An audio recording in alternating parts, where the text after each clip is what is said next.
Hi everybody, it's me Jill and welcome to Jill Informed. This is the recap of The Real Housewives of Salt Lake City, Season 3, Episode 15. The Reunion Part 1. You guys, it's finally here. What happened last week? I do not know. I was all set to watch the episode and take notes on Thursday morning and could not find the episode. It did not air the night before, so I don't know if they're trying to let the suspense build.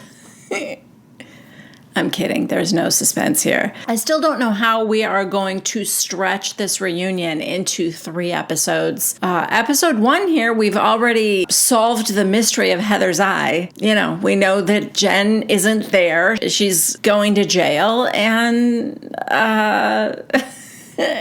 I don't know what else we're going to talk about, but here we are. We are in New York City. It is 7 a.m. and the ladies are all like getting out of their cars, getting ready to, I guess, get into glam. Side note, is Salt Lake City not worth Andy making the trip there? Why are they all coming to New York? I know he goes to California when he does like Beverly Hills and stuff, so I guess they're not worth it. None of this bodes well for the future of Salt Lake City. I'm worried, guys. It may be the end of an era, but we'll see. Also, are they sharing trailers? Is this like, are we not going to spend a dime on these ladies? Whitney and Lisa are in one trailer. Meredith and Heather are in the other. And I can only assume that Dana and the Angies are sharing a trailer as well, but we haven't seen them yet. Okay, well, I guess they blew the budget on more fake snow. Okay, we get it. Salt Lake City, snowy, mountains. Does every reunion set have to look like a ski chalet somewhere? You know, honestly, Season 3's reunion should have taken place on a yacht in San Diego with the Hooters bartender, because God knows half of the season took place in San Diego. Oh my God. Okay, well, the ladies are arriving on set in a Sprinter van because so much of the juicy stuff this season took place in a van. They could have just filmed the entire reunion in a Sprinter van. How about that? Really save some money. Okay, so right away we're told that Jen is not going to be there. She was invited, Andy tells us. Of course she was invited. She was the only thing happening this season. And she's a housewife. I assume all the housewives are invited to come to the reunion. In fact, aren't they contractually obligated to come to the reunion? I guess not, because Jen's lawyers, the Shaw team of lawyers, have advised Jen not to appear since the sentencing hasn't happened yet. Well, at least at the time of this filming, because of course we know the sentencing has happened and Jen got 6.5 years. Andy starts off by asking the other ladies how they feel about Jen not being there and about her guilty plea. So Whitney starts by saying, I was surprised because all along she claimed her innocence. She was screaming it from the rooftop. So I thought she would go to trial and fight to the end. Lisa thinks that Jen did the right thing. If she's guilty, she took responsibility for her actions. I mean, you know, not quite. She saw the writing on the wall and thought that the lesser of two evils would be to plead guilty. Meredith, I was shocked. Heather says that Jen did call her in advance to tell her that she pled guilty. And Heather says that, you know, she just cried with her and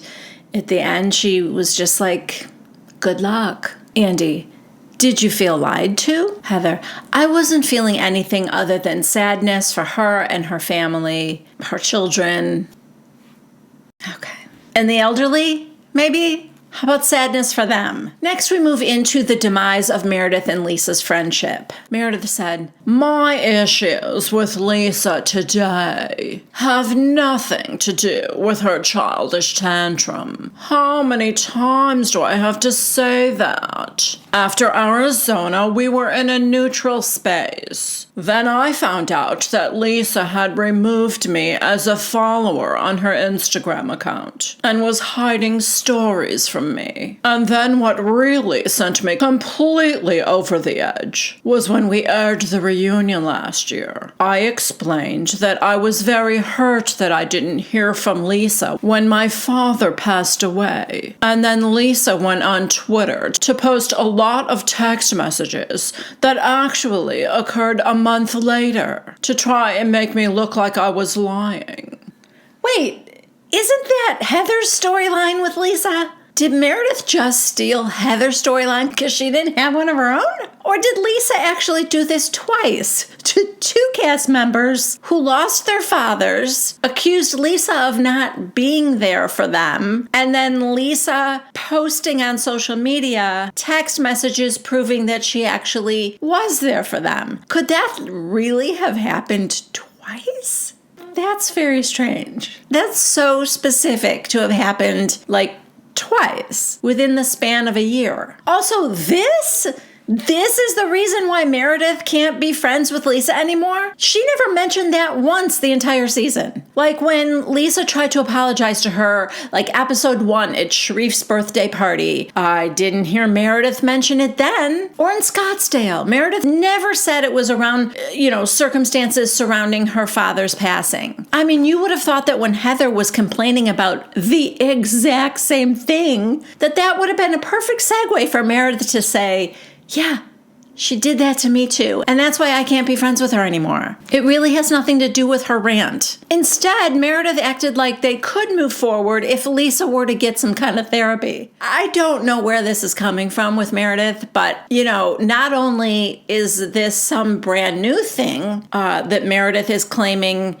is the reason why she and Lisa can't move forward, but also Meredith is trying to act like she's been saying this all along.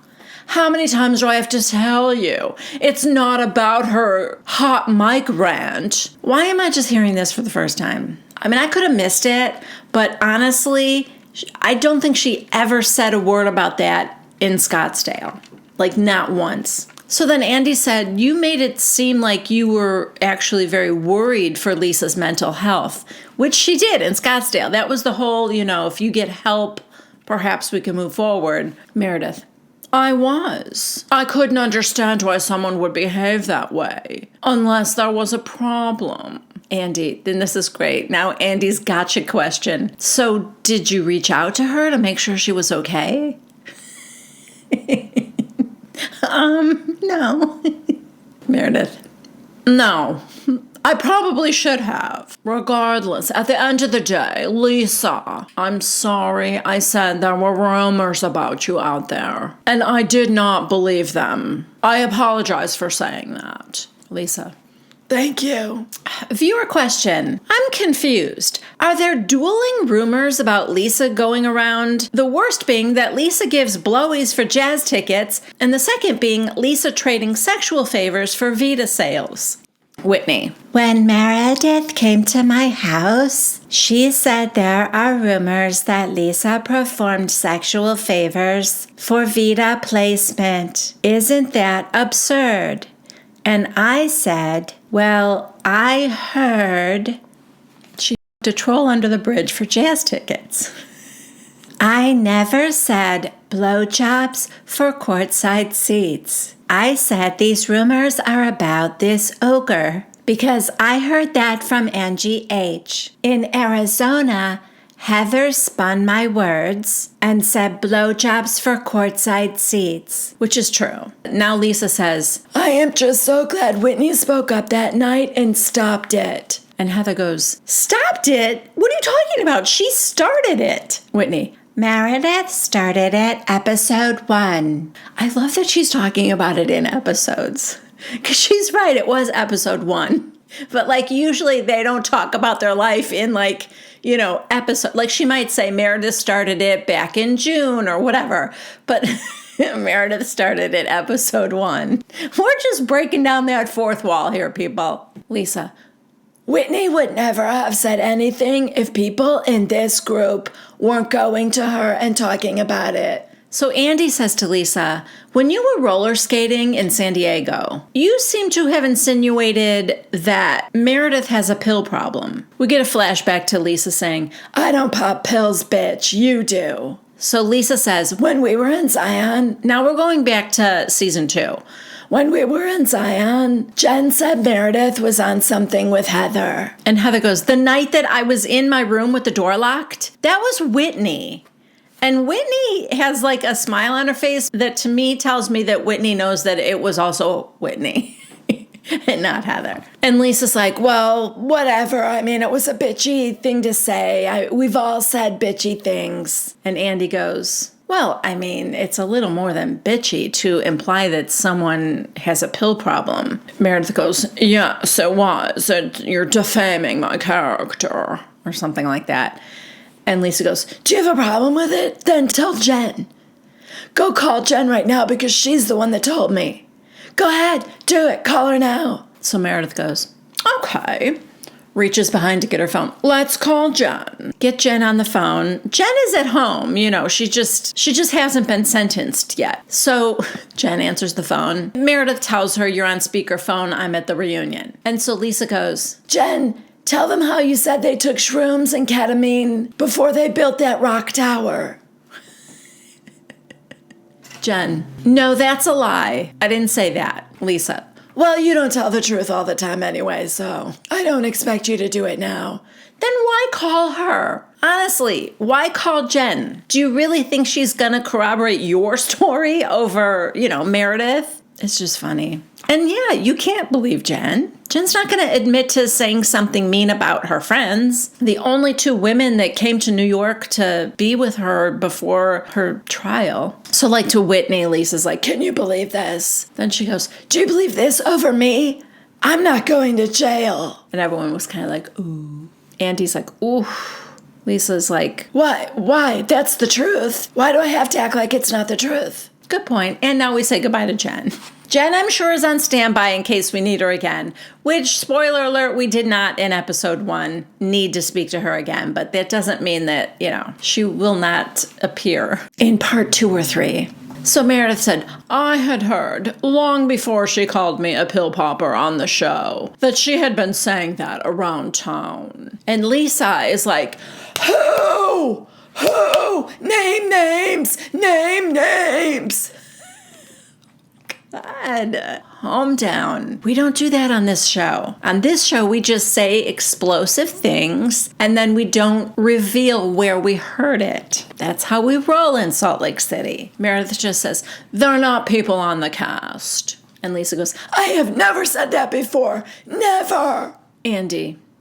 Meredith, behind Lisa's back, you kept saying that you would hate having an SEC filing at this stage in your life. Meredith, that's not what I said. And she's right. That isn't what she said. That she would hate to have to do like a crowdfunding thing at this stage in our life, which I get too. I would never want to have to do a crowdfunding. I hate that. So Meredith said, it's just not something I would want to do. If it's right for them, it's right for them. So Whitney said, the point is, the way Meredith brought it up was to make Lisa look bad. Out of the mouths of babes. She is not wrong. So Andy kind of wraps up by saying, so with everything that's gone down this season, do either of you feel like you want to pursue or continue your friendship with each other? Meredith.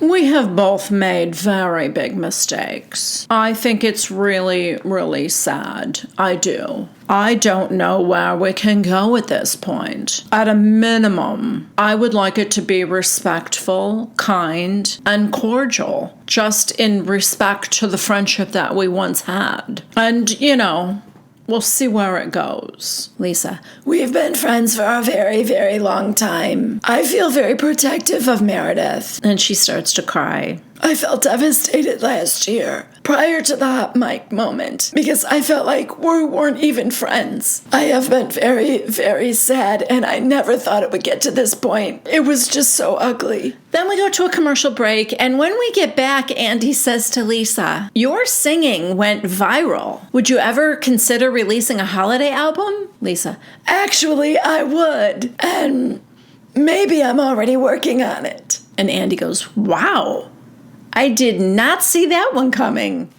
What are you talking about? She's a housewife with a fairly decent singing voice. Of course she's thought about it. Then she says, well, maybe not an album, maybe like 3 songs. And Andy's like, okay, that's more like it for a housewife. And now we get to move on to a montage about how horrible the Harringtons are, Angie and the elf, and also other like friends of their stuff for the season. And now Dana and the Angies are joining us on the couches. Side note, Dana and Angie K are dressed like characters from House of the Dragon. And you know what? I'm not mad at it. I'm sort of realizing that the way housewives dress at the reunions is not that far off from like, fantasy costumes. Dana has like this dramatic cloak. And he starts by asking Dana, what was the purpose of you telling Jen that you knew an informant in her case? Dana, well, Andy, I was just looking for any opportunity to get more airtime. Oh, no, I'm sorry, that was her inner dialogue. What she actually said was far stupider. I don't know, maybe to get her to talk about it, maybe own up to some things. What? Really? That actually made me laugh out loud when I watched. Dana, you think you're going to, trip up Jen Shah and get her to admit guilt for a huge case that could send her to jail for up to 30 years? And you're going to get her to just admit to things on camera because you said that you knew one of the informants? Oh, God. Oh, yes, Dana, you were allowing Jen to send herself to jail. Yeah, I don't even think you believe that, Dana. Andy. So then jumping ahead to Heather's book party, what was your motivation for going after Jen there? Okay, now I'm thinking to myself, excuse me, Dana did not get any speaking lines at that party, or really for the entire episode of the finale. She did have one line. But what is he talking about? Oh, have no fear. There is some never-before-seen footage. I guess Dana did have speaking lines. They just got cut. Normally, I would like to do a dramatic reading for you guys, but I'm going to try something a little different. You know how, sometimes when you have somebody just read, rap lyrics or something, it's a lot funnier than if they were actually trying to rap. So for me, this scene is so dramatic that I would just like to read it to you as though I were like a court stenographer. This is going to be like an undramatic reading. Okay. Jen, don't go after my husband. Dana, get out of my fucking face. Do not get in my mother fucking face. If you get in my face, I can get right back. I can get right back too. Jen, do it, honey, do it. Dana, you like to bark. I bite. Jen, bite, honey, bite. Dana, bitch, you don't wanna catch no motherfucking, okay? See? You're being fucking indicted. If I were you, I'd be real nice right now because, especially if you want some money on your fucking books. And scene. So apparently Dana had a lot of speaking lines. It must have killed her to have that whole thing cut, I mean, she's getting some satisfaction now because it's airing during Reunion Part 1. But after the finale aired, I'm sure she was like, what? I had the best line. When I told her she better be nice or, she's going to ruin her book deal. That was great. How did that get cut? Okay, so now Dana says to Andy, there's a reason I blew up. Because at our dinner in San Diego, she was making fun of where I was living. Okay, well, apparently that got cut too because I know none of this. Dana goes on to explain, so I live on the west side of Salt Lake City. It's more of a country town. She said to me, Dana, you're mad because you live in Tooele. And I was like, bitch, she doesn't even own a house. I own multiple properties while her ass rents. And if I wanted to, I could buy the house she's renting and evict her ass. Time out. Okay, well, if Tooele is not a nice area or whatever, and you own multiple properties and you could buy the house that Jen is renting, why do you live in Tooele? Or is that just Jen's interpretation that it's not a nice place to live? I have no idea. I don't know anything about Salt Lake City or the surrounding areas. But I'm just saying, if you've got all this money, you're bragging about owning all these other properties, why do you live someplace where it's perceived as being not very nice? That's one thing. The other thing is this. If you know all this, why are you so upset about it? Like, if inside you know that you could kind of buy and sell Jen Shah, then let her just go off. Can't you be comforted in the fact that you know you actually have a lot more than she does and, she's just projecting? I don't know. It just, to me, it's like, why did that bother you so much? I'm questioning that. Dana goes on to say, and then she said, Dana and her husband, whatever his name is, Jorge, Umberto, whatever, that's so rude. My husband's name is Ernesto. There's no need to make fun of his name. Okay, well, that I agree with. I think that's incredibly rude. But, Jen is rude. I'm not excusing it. I don't expect a lot out of Jen Shah. I know what she did to the elderly. It doesn't surprise me at all that she also makes rude, racist comments. But also, let me just say, this basically right here now, this explains Dana not liking Jen. And I wish I had known this all along, because that makes a lot more sense to me. I was under the impression that Dana had no personal beef with Jen whatsoever, but she was just a busybody who didn't like that Jen seems like a bully and Jen is mean to her friends. And it was like, Dana, stay out of it. This doesn't even concern you. Well, if Dana had let us know that she had reasons of her own, that Jen was saying rude things to her about her husband and about where she lives, I would have felt a lot differently about Dana. It would have made sense to me that she hated Jen. Okay, viewer question. Angie Harrington, I think we all want to know what happened at the Jazz game. Did you tell Whitney and Heather that Lisa slept with a rich friend, aka Hideous Ochre, for Utah Jazz tickets? Angie H. Absolutely not. Okay, I wish he would have said, or for Vita Tequila placement. The only person that said she slept with him for the tickets was Heather, who... Whitney was right. Heather kind of twisted that part, and I think Heather was just trying to be funny with it, but it's easy for Angie H. to deny that on a technicality, because no, she never said that she did it for Jazz tickets. So Andy goes, well, if not there, did you ever? Angie H. Whitney and I discussed rumors privately on the phone because John was behaving in a way that I didn't understand at a Jazz game. Now, she's referring to what the elf on the shelf told Meredith and Seth when the four of them went out to dinner. That's when Chris Harrington admitted to creating the Finsta account. But he said that he went up to John at the Jazz game and John's like, get the out of here. He thought he was kidding at first, and John's like, no, I'm not kidding. Get away from me, or whatever. So that's what she's referring to. So Lisa now says, my husband just told him to get away from him. Okay, but why? Like, I want to know why. I'm sure he had a reason. If I saw Chris Harrington, 52-year-old elf on a shelf, come toward me, I would also want him to get away from me. So Angie H. says, no, he yelled the F word in front of your son. Which son? Because if it was Jack, I then can only assume that the F word was Fudge. Henry, I feel like, could handle the real F word. That kid, yeah. He's not going to say Fudge. All right, now there's a whole bunch of crosstalk between Lisa, Angie H. I think Meredith is getting involved in that. It's a mess. I can't hear anything. Angie H. goes, Lisa, security came. And then she goes, so I called Whitney on the phone. I said, it's interesting because he's sitting in...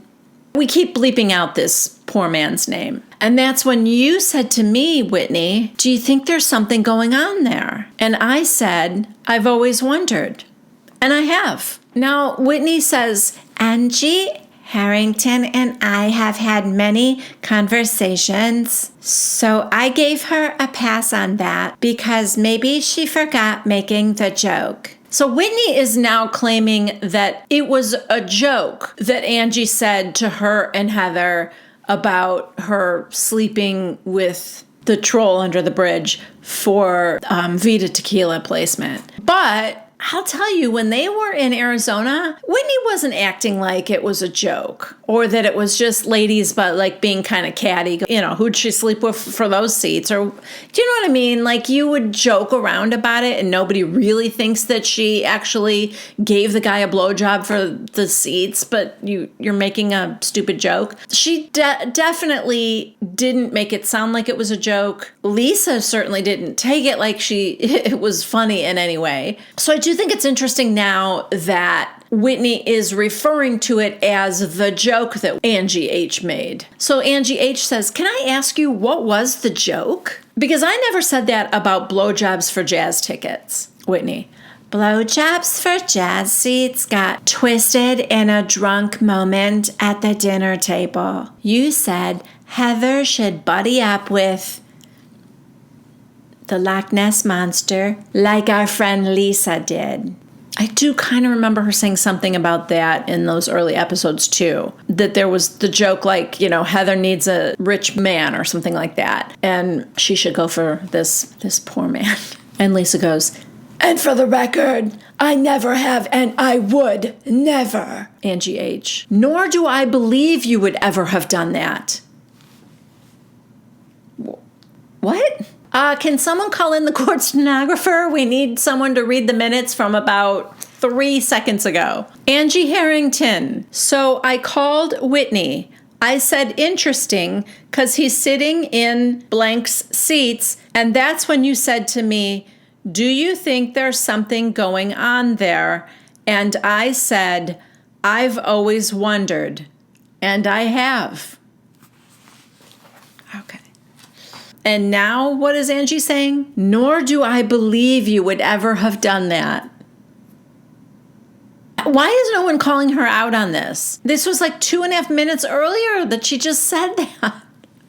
That kind of stuff kills me. Lisa's just like, "You talked about me and my husband. That's enough." Andy: "Lisa, are you a jazz fan?" God. What are you implying, Andy? How much of a jazz fan are you, Lisa? What are you willing to do for tickets? Lisa gets all giggly and bubbly and she goes, "I'm a really big jazz fan. In fact, I'm friends with some of the players too. But I don't sleep with them either." Moving on. Viewer question. Meredith, you said someone sent you proof that Lisa was creating fake Instagram accounts to troll Angie. You also said someone sent you Lisa's SEC filing. Who's sending you all this anti-Lisa stuff? Good question. Lisa's like, "I don't have any troll accounts. I never trolled anybody. I use my own face." Then we get a whole bunch of crosstalk with Angie H and Lisa and Meredith. Meredith's like, "I have the DMs." From who? Is this also someone who's not a cast member, so we'll never find out? I mean, Lisa says to Angie, "You're trying to take away from the fact that your husband trolled me." And Andy goes, "All right, let's move on." At least answer the viewer question. I mean, I'm sure you had thousands of viewer questions. So one that finally made it to the show and we don't even get the answer. All we got out of Meredith is that she had the DMs. But the question was, who's giving you all this anti-Lisa stuff? It's probably just fans who, you know, heard it somewhere and are sending it to her as though it's factual. And 99% of that stuff is not factual. God, you guys, no amount of money in the world would ever get me to do a reality show. Like, ever. Okay, well, anyway, we move on. Viewer question. Angie K, you set the ladies up with a house in San Diego, which was supposed to be Jen's last hurrah before the trial. So did you feel like you were the hostess of the trip? Angie K, co-hostess. Andy goes, typically Jen gets the biggest room on these trips. What did you ladies think when Angie K took the biggest room? Heather's just like, trouble. And Andy goes, oh, you thought there was going to be trouble? Lisa kind of was like, yeah. Andy asks Angie K, why do you think Jen was so upset that you were taking the hostess reins? Angie K, I feel that Jen wanted me in this group, but on the condition that I always had to like stay down here, like on a leash, you know? Andy, what do you think Jen was saying by pouring the champagne on your head? Angie K. You're below me. Stay down. Don't try to take this trip over. Andy asks if anybody thought it was funny when Jen poured the champagne over Angie's head, because Jen was trying to make it sound like, hey, she was trying to lighten things up. Nobody raised their hand. Nobody said they thought it was funny. Except Heather, who a couple beats later said, and not at the time, but like after watching it play back, it was kind of funny. Angie K. How was it funny, Heather? How? And Heather's like, you're coming for me? I didn't pour champagne on your head, nor would I pour champagne on your head. But you're coming for me for thinking that it might have been like a fun bitch move? You're going to have a hard time surviving on this couch then. That's a little bit of a threat. You know what? Honestly, one of the demises of this show, if it doesn't go forward, is going to be that the OGs, they are not very accepting of new women. I think this is the first time they've had to have new cast members, right? It's only season 3, but I mean, they lost Mary Cosby, and Mary, flawed though she may have been, Bravo knew it was going to take at least 3 women to replace her. I don't necessarily think they picked the right women because, I don't know, I feel like these women were on for a very particular reason. Even though she was friends with Jen, I feel like Angie and Dana were, put on to be an irritant to Jen. And I think Angie Harrington was put on the show to be an irritant to Lisa. If this goes on further, well, I told you guys, I don't think Angie K is going to be back. Because after this reunion was filmed, she tried to sue Bravo. I think that's going to be it for Angie K. I don't see how she's going to be asked to sign a contract for another season. Even though I understand Dana now more, I don't know. And Angie H., I just don't want to ever see that elf again. I'm done with the elf. If she wants to divorce him and stay on the show, I could possibly tolerate that. Okay, another viewer question. Angie K. equated Jen not paying her back for the party to her conning people out of money. Heather and Meredith, what's your response to that? Meredith, below the belt. The comment was below the belt, or Jen conning people out of money was below the belt? And Heather goes, it was just a little much given like how close they were. Then Meredith is like, it was a little champagne. It did seem like she was kind of throwing the book at Jen over, this one thing. And also, and I said this at the time, it's completely absurd to equate her not paying you back for Sharif's birthday party to what she did to the elderly, taking life savings, taking money that they live off of and tricking them. Like, comparing the two felt disgusting to me. Angie K., who said, God, this is just like, this is how tone deaf rich people are. That was money that I was going to spend buying my daughter a horse. Daughter's 6 years old, by the way, which I know nothing about the equestrian world. And maybe you need to be 6 years old to get started. Maybe she's going to the Olympics with this thing. I don't know. I'm not even concerned that much by the fact that she's only 6. But then Angie says, we bought her a horse anyway. So you had the money to buy your daughter a horse and throw a birthday party for your friend. But you're going to compare the fact that your friend didn't pay you back for the party to elderly people who are living off of Social Security, being tricked out of their money. Wow.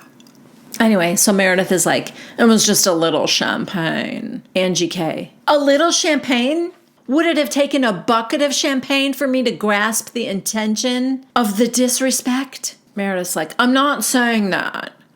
Settle down, Angie. Bunch of crosstalk between Angie K. and Meredith. I'm catching a few words that are just like something about sweats at home, owning a salon. I got up at 3 a.m. You could have done the blowout yourself. Is Meredith saying that Angie K. owns a salon and that she could have done her own blowout? Because that was part of the reason Angie K. said she was upset, is that she had just done her blowout and then got champagne poured on her head. And then I very snarkily pointed out that it didn't look like much of a blowout. blew out. You were then going out on a yacht on the high seas. So if it were me, my hair would have been frizzing out to here, no matter what I had done with it that morning. So a little champagne wouldn't have really mattered. Anyway, Angie K ends up saying it wasn't just that. It wasn't just the champagne. This has been months and years of stuff that had been building up with her and Jen. And she said that was just the tipping point. And Heather goes, then why host a party with her? Thank you, Heather. I love that you asked the question. What I don't love is that it's never addressed. Heather's ignored. Lisa goes, Jen wouldn't allow her and I to text each other. Angie K she's talking about. And Angie H said, neither were Meredith and I allowed to text each other. And Meredith goes, yeah. Now Angie K is going after Meredith a little bit, saying, you worked in a cubicle. You should have developed more like interpersonal skills. And I don't know what that was about, but Meredith goes, my job is very social. I have very good people skills. I'm not the one who's been trying to get on the show for 3 years. Ouch. Angie K's like, I have not called anyone. Meredith goes, oh, okay. Again, lots of back and forth. Andy shuts everybody up by saying, Angie K, you pissed off Meredith and Heather by telling Lisa what they said in the Sprinter van about her SEC filing. Why bring it up? And Angie K goes, well, for one, because I'm friends with Lisa, but also 2 days prior to the San Diego trip, Jen was trying to expose Heather's business to me. And I don't want to embarrass you because it wasn't kind, but she sent me all this info. She was calling you a lying bitch ass hoe, saying she was going to expose your ass. Then 2 days later, I'm watching her with you and Meredith in the car doing the exact same thing to Lisa. I was very triggered. I wanted to get the hell out of that car. And the only way I felt like I could make it right was to tell Lisa about it. Okay, but that SEC stuff and all the nasty stuff about Lisa, that was actually said earlier at the winery. And it was Angie K that revisited that subject in the Sprinter van. They weren't talking about Lisa in the van until Angie said, okay, so let me get this straight. An SEC filing, and she kept saying SCC because she didn't even know it was SEC. She didn't know what it was. So she wanted that explained to her. And now all of the ladies, Jen, Heather, and Meredith, were all like explaining to her what an SEC filing meant. And then that's when they were saying then she also did like crowdsourcing and all that. But it was only discussed in that car because Angie H wanted, and I said this at the time, wanted to get her story straight to tell Lisa. But yeah, she was just so triggered that she brought it up again. Okay. Andy asks Heather for her reaction to Jen talking about her business. Because we did see on the screen, we did see like a screenshot of Angie K's phone conversation with Jen. And there was a comment about a bitch ass hoe. But we didn't really see much in terms of details about Heather's business, but in any case, Heather said, I think it's par for the course with Jen, and my business stands for itself. I'm very proud of it and how it began. And Andy goes, well, but did it offend or upset you that Jen did that? Heather, it's funny how we have this selective morality. We'll do it with Jen when it's about somebody that we want to talk about. But nobody informed me about it until they found out that Jen couldn't carry the ball to the finish line and, didn't give me an ultimatum or whatever. I mean, I just when do we pick and choose when we're going to stand up for righteousness or not? It seems like it's never on my behalf.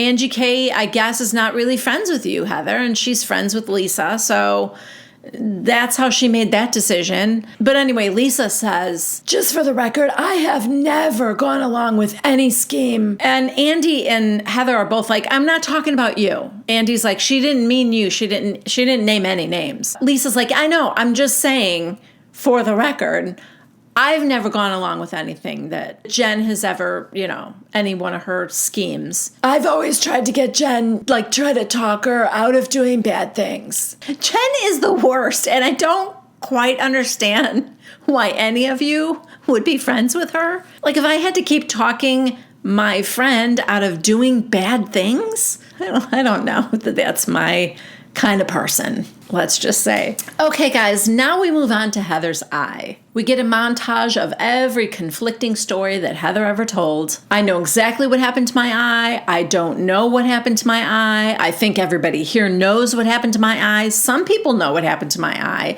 Some people don't know what happened to my eye. I don't know what happened to my eye. I know what happened to my eye, but I will never tell what happened to my eye. I don't even have eyes. So now Andy asks her, what do you think happened?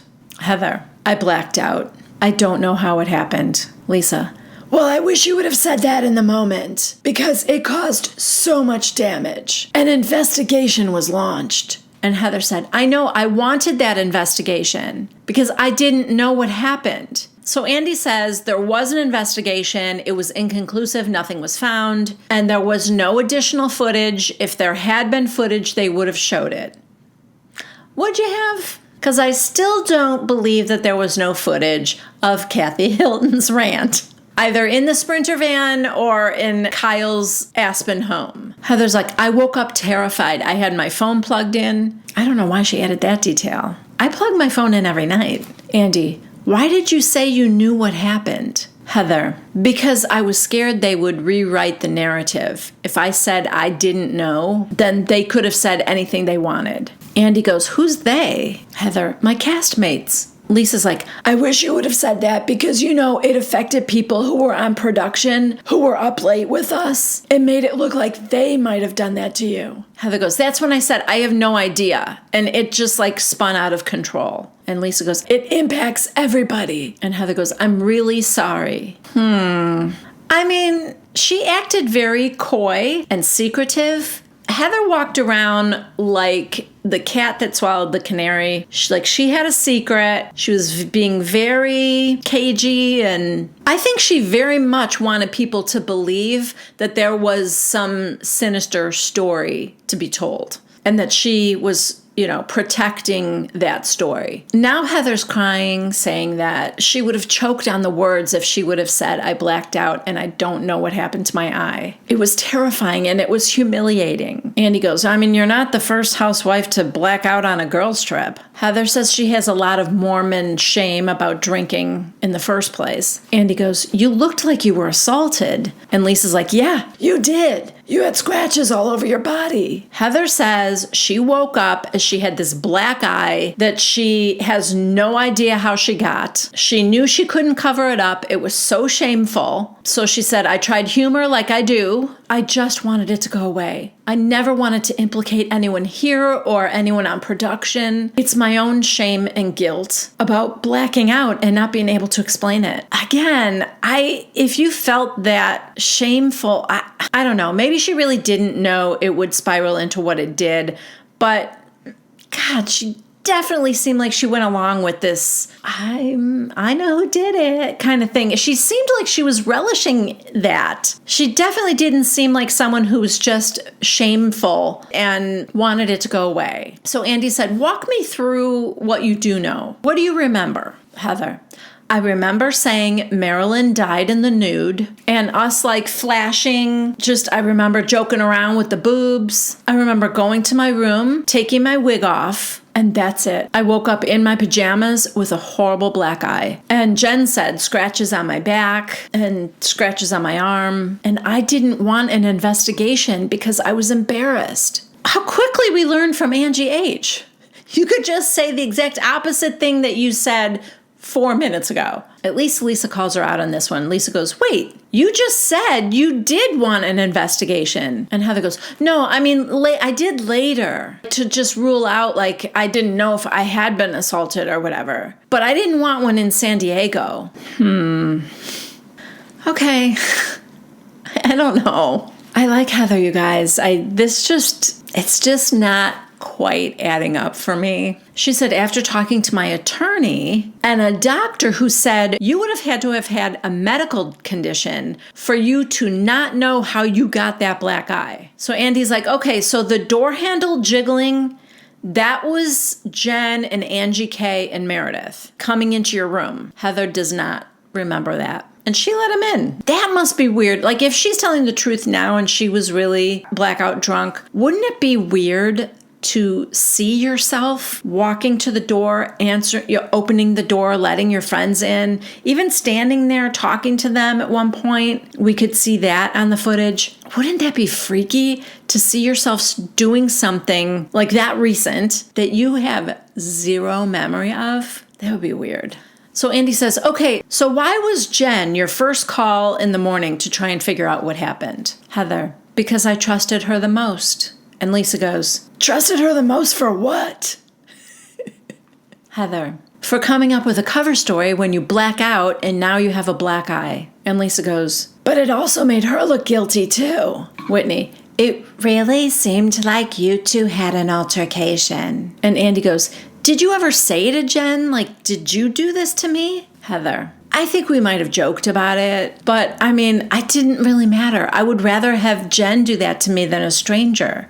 I weirdly understand what she means by that, because if the footage showed her opening the door to some strange man coming in, how terrifying would that have been, right? She opened the door and it was just her friends coming in and, you know, whatever. But I still feel like she's answering things in a weird way here at the reunion. Andy goes, do you think Jen punched you in the eye? Heather, kind of a long pause.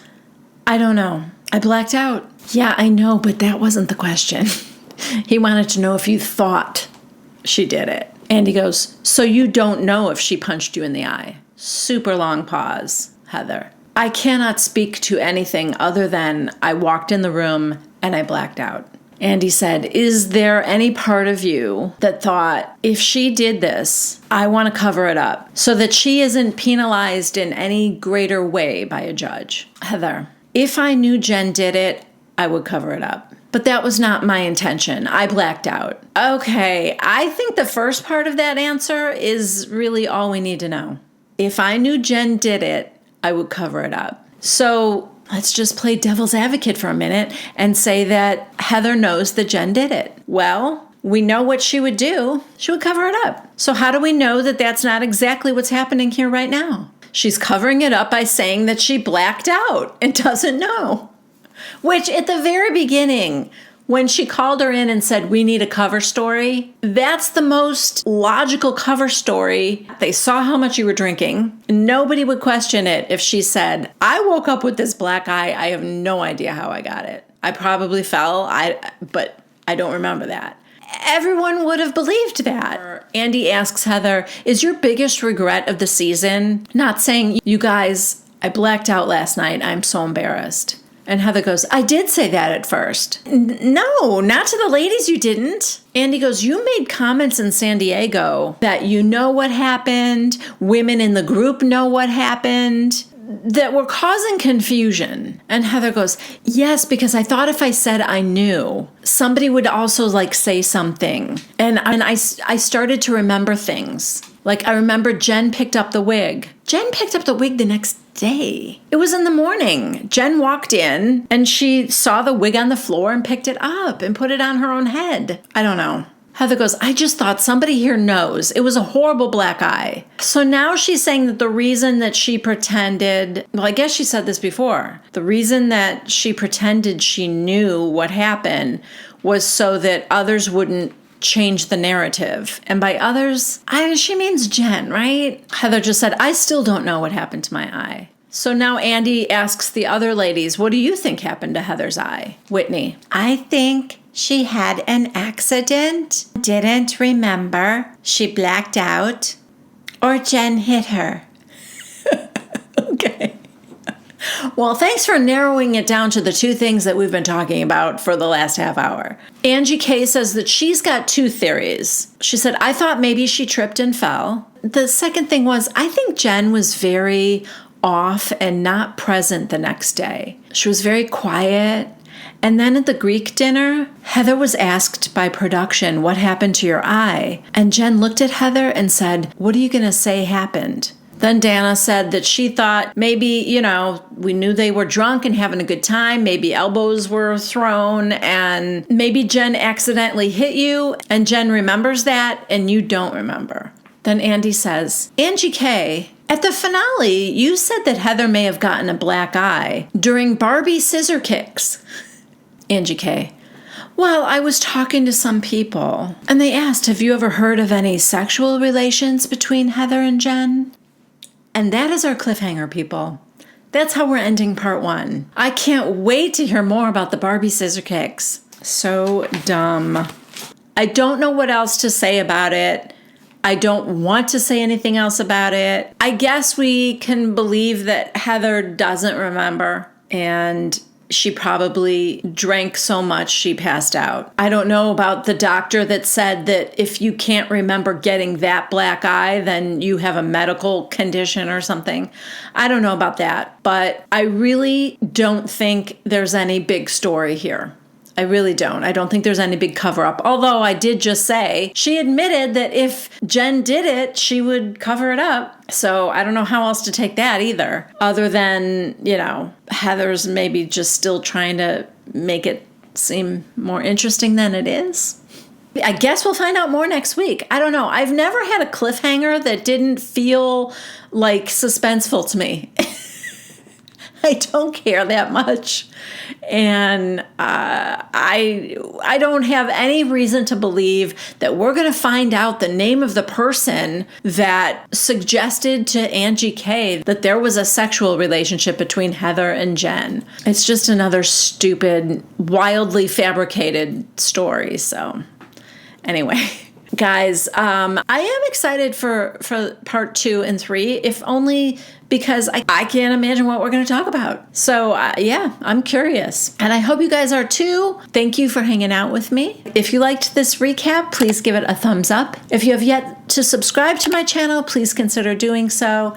And please click on that bell icon if you would like a notification every time I have a new video post. All of this stuff helps with my algorithm, and all of this stuff helps put my videos, up at the top of YouTube where everyone can see them. And yeah, it just helps my channel. Thank you so much. Thank you for your super chats. I really appreciate it. Oh, thank you for you guys who talked about my new background and you liked it. I showed a picture on Instagram of this little wood background here. And for those of you who said you liked the green screen and how I changed things up, I have the green screen behind this and I can easily take this off and hang it back up again. So I will still occasionally be using my green screen when, I feel like it's a good time to use it, I guess. If you shop at Amazon, please use one of my links in the description box below. And I love you guys, and I will see you next week. Bye.